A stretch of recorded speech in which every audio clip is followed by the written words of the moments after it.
Let's talk about the Semiconductor Mission, because one of the key focal points in that is we must have resilient supply chains. We cannot just depend on Taiwan. We cannot just depend on Japan or ensure that China has a dominance in high-tech manufacture in certain areas.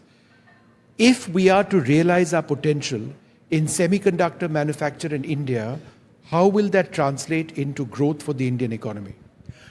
So, Vishnu, let me first tell you that, the global supply chains across the world are badly disrupted. They're disrupted because the United States has just imposed 100% duty on imports from China on electric vehicles. It's imposed 50% duty on batteries, on solar imports.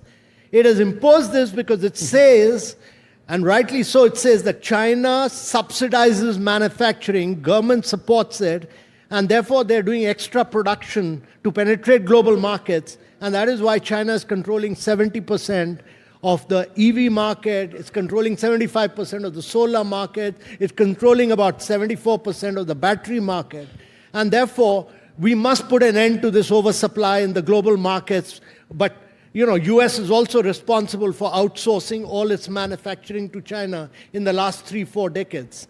And therefore, global supply chains are disrupted. And you should read a book by a guy called Chris Miller on the chips war. And what it says is, if China was to annex Taiwan tomorrow, then it'll control automobiles, it'll control batteries, it'll control defense, it'll control aerospace, because the whole world will be running on chips.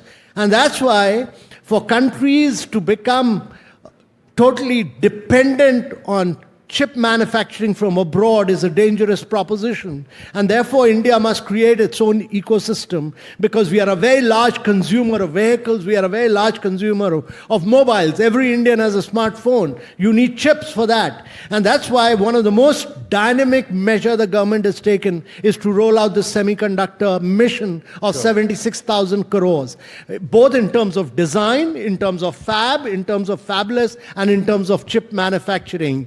And that, to my mind, will be transformational in the days to come.